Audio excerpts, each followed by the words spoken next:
Hello everybody and welcome to another edition of Behind the Scenes at CSI. I'm your host Nick Durst and today we are in 1C. We're going behind the scenes with dining services. I'm here with Jodi, who is the boss when it comes to all things dining services. Jodi, explain to everybody where we are right now and what your particular job is here on campus. Hey everybody, so this is the Campus Center main servery. We try not to call it the cafeteria anymore. This is the Office of Dining Services or Campus Dining. And you're in the main servery right now, which is where we serve the bulk of our campus community. And we do food service and hospitality, and that's why we're here. So Yes. my job as director is to oversee the staff and the overall operations of making sure that we feed all of our people and keep them happy. So a big part of your job obviously is catering. We'll talk about that a little later, but right now we're in the main area here where the students get their food, lunch, breakfast, dinner. And first just wanted to talk about how have things changed here in recent years as far as the fact that there's so many more students living on campus now. How has that changed what you and your crew have to do here? Well, it changed back in 2012, I think, when they first put the res halls up. Right. Yeah, and it did. That shook our world a little bit because we went from 100% commuter campus to having folks live on campus, and that really does change the dynamics of the support and how we need to really be here for those students. So we went from 6 days a week to 7 days a week. We went from being able to close down on most holidays to staying open on most holidays. All of our folks had to sign essential personnel forms because when and if there's any reason why the college has to close, we have to be here because we have folks on campus that need our support and our services. So that was one of the major changes. All right, so we just seen some students ordering food here, but why don't you walk us through the process here? If I was a student or a new student coming in here to the campus, of how I would go about ordering my breakfast, lunch, or dinner. So I'm smiling because it's a very interesting process, and we've had some confusion. And once you understand why we do what we do, it suddenly makes a lot more sense. So the way that we're set up now is how we refigured things during COVID. Okay. So the way it used to be prior to the close down was that students would come in. They would go to whatever station they wanted to. We had a variety of food items set up that were deemed as grab and go. So if you wanted to not have to wait online, you could just grab a snack or go over to the grab and go and get a pre-made salad or what have you. So with COVID, obviously, we had to eliminate any sort of customer contact, and everything had to be put behind the scenes, and students had to pre-order. And then we took their ticket, kind of like Panera Bread sort of, and we would bring it to the stations and we would fill their orders for them. The reason why I kept it that way is because we were having a lot of issues because of the way that the food service was set up. It was very easy for folks to come in and take whatever they wanted to, and then with the very long lines to stand on and pay, we saw that people were eating all of their food prior to even getting to the register. So we were losing, we were basically setting us all up for failure. So we were losing a lot of revenues, obviously. We were having much shrinkage in terms of our supplies and whatnot. And it was a source of consternation for the students and my staff, because you have somebody standing online saying, I have to go to class. I had to stand online for 15 minutes to get my food. Now you want me to stand here? I already ate it, man. Yeah. So it was just totally confusing and difficult. So this works a lot better. So everyone still has to stand online, but it's just in reverse. So now you stand online, you read the menu. Pretty much everyone has it on their phone now too, because we have our mobile software ordering app. And then you order. We give you your ticket, and then if it was pizza, you go to the pizza. If it's here, you go to the here. Once you get your food, you can eat it all you want because you already paid for it. Right. And it does seem to work a lot better once everybody gets the flow down. So for new students or students who just haven't been brave enough to come here to get their meals, what are the options to pay for your food? So we accept cash and credit card. We do encourage everybody to download funds on their Finbucks, which once you have a Dolphin card, You have the opportunity to either purchase a meal plan, which is tax exempt, so you end up saving a couple of percentage on your food. And anybody can purchase a meal plan. You don't need to be a res hall student, and or put some FinBucks on your card, and then essentially your campus card becomes a debit card. It could be used in the vending machines and for various student activity event signups, and also as a source of payment here. Great. So what would you say is the most popular menu item ordered by students? You know, it's funny because whenever we do our surveys, there's a lot of requests for specialty items, vegan, gluten-free, and we do try to respond immediately to be able to have those varieties around. But chicken fingers and fries fly out the door. Yes, they do. Yeah, so a few weeks ago, there was an astronomy event here on campus, and you guys catered the pizza. So there was probably like 30, 40 pies. So how chaotic was that? I had some of the pizza. It was so good. I was shocked that it was from here. I thought maybe they mass produced it for a partnering pizzeria, but it was delicious. But I could only imagine like how chaotic it must be if you get it a big order like that. Hey, we need 40 pizzas for this event. At the same time. At the same time. So Yeah, what was that? yeah. What was a process like that? So getting back to the quality of the food, what I tell people sometimes when they remark on hopefully how good the food service is, especially with our catering, because we have more of an opportunity to get creative. But we have access to the same products that every restaurant in New York City does. You know, we're in the food capital of the world here, basically. So we can buy the same quality items, and luckily we have the skill set between my staff and my team, basically, to be able to execute the items in such a way that it doesn't taste like cafeteria food. A lot of food service industries will go to a commercial prefab product where it's a pre-frozen dough, just because it's very hard to get that kind of skill set at an entry-level food service worker position. So we make our dough from scratch. It's the same recipe. Don't tell anybody, but Jimmy Max taught us how to make it. And we just kind of glean from different, you know, as culture changes and you know, trends change, more sauce, less cheese, different types of pizzas, whatever. We try to go with the flow. But when we do get catering orders for large orders at a time, it is incredibly chaotic. We have one pizza deck, and it was designed in such a way where the poor pizza person has to stand sideways to put the pizza in because there's not enough room. But we work with what we have and we make it happen. I have a philosophy. I stole it from Nike, and it's just do it. I say yes first and then figure out how to do it afterwards. Makes sense. So we'll talk some more catering really soon, but you mentioned that pizza deck. So why don't you walk us through the different stations here, and I mean, some of these are self-explanatory as to what's made at each station, but why don't you walk us through here all around and say, you know, what each station makes. Okay. So this is Lighty. Say hi, Lighty. Lighty's one of our international students, and when he came on board with us, I believe, if I don't want to put words in your mouth, Lighty, but I believe he said he had never even had pizza before. Wow. And now he is pizza extraordinaire. He learned very quickly. He learned well. He takes a lot of pride in his work, and he's our pizza guy now. So we're making dough from scratch. We use fresh sauce, we use fresh cheese, and we make it to order as often as we can. As you see, we do need to get started before the lunch crowd comes in to make sure we have it. So, but this is our little homemade pizza shop. Excellent. Delicious for sure. Make sure you order it.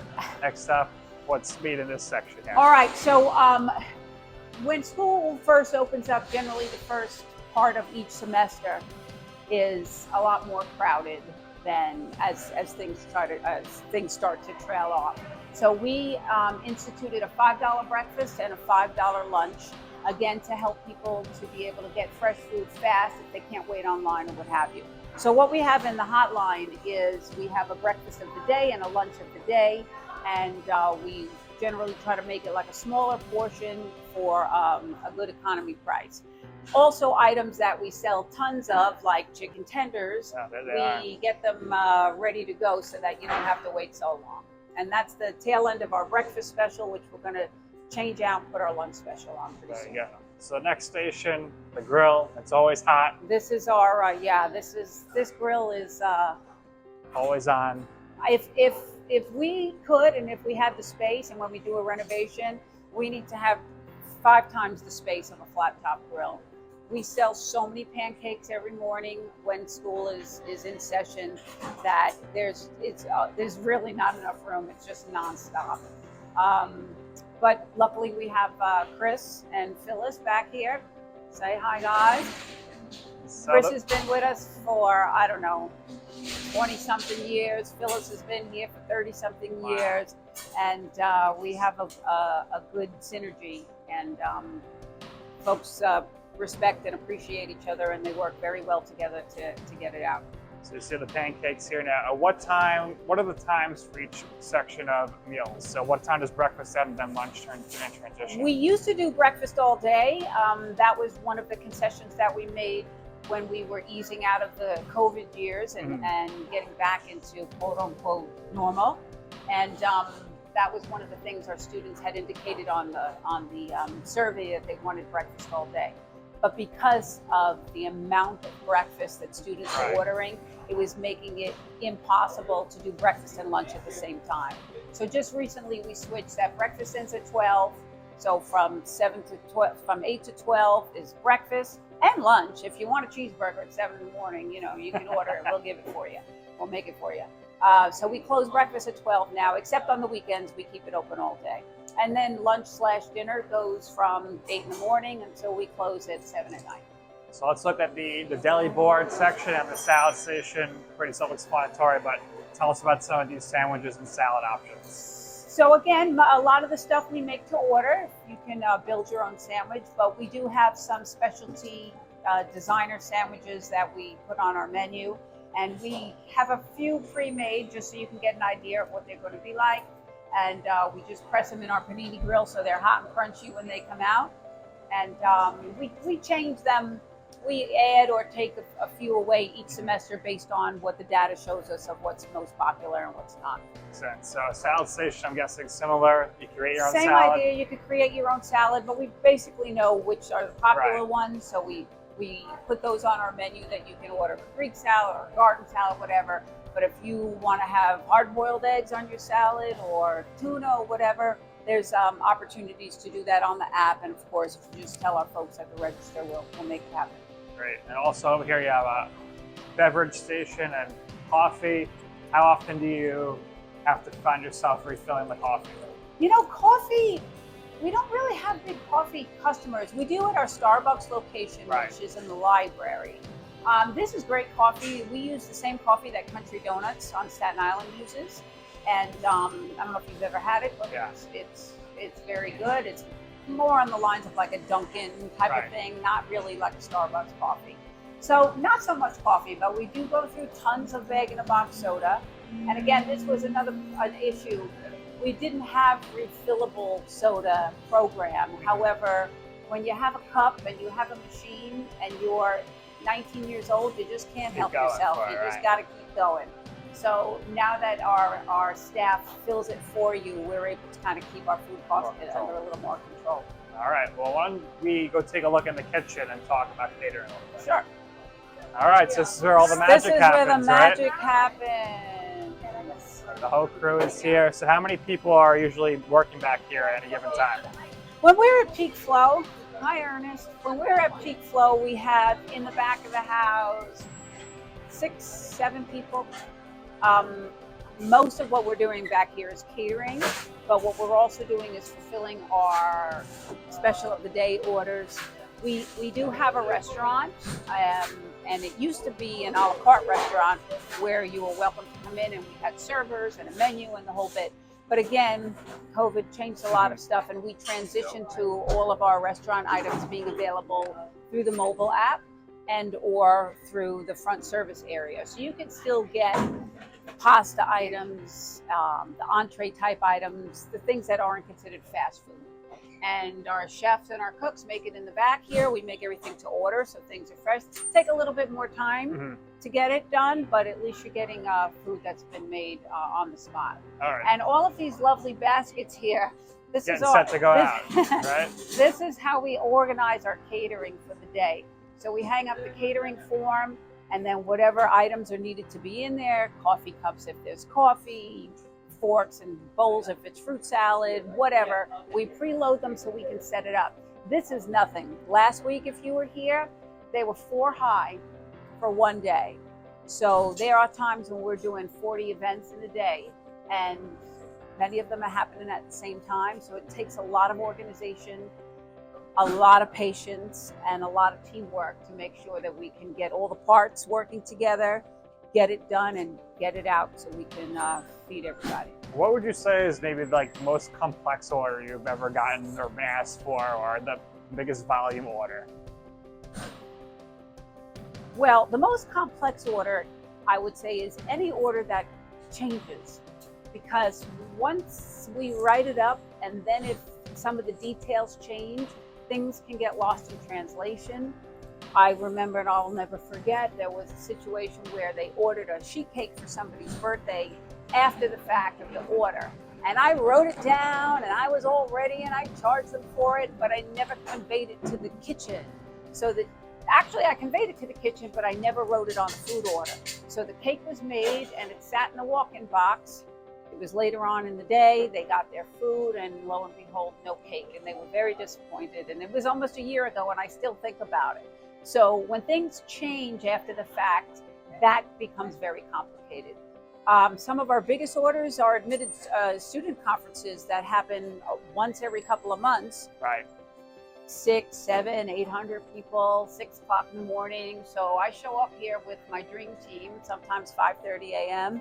And it's funny now because we have a staff member who just came on. This is the second semester he's with us, and he's done a couple of them.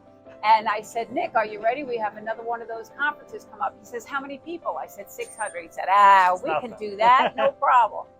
So what personally is your favorite food item here that if you had to eat something, you'd be going for?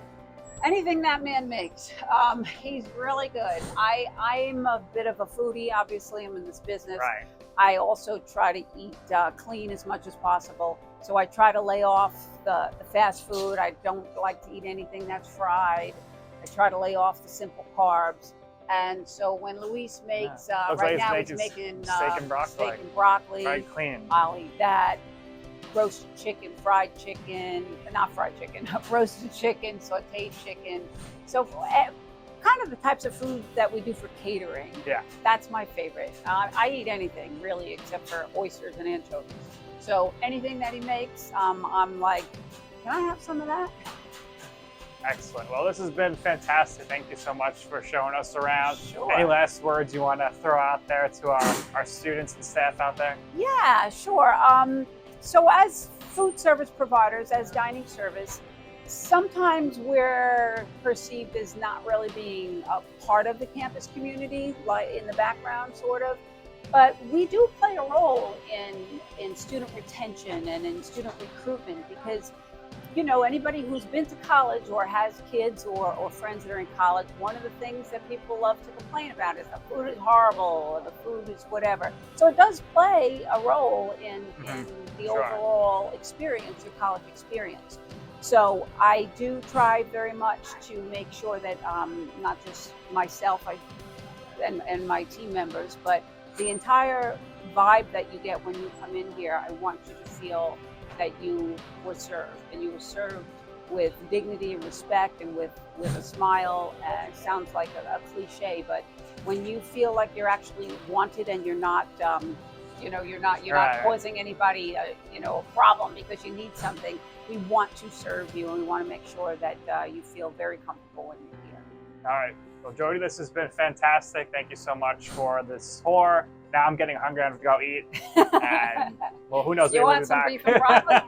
We'll see. All right, Jodi, this has been great. Thank you, everybody, for tuning in to another episode of Behind the Scenes at CSI.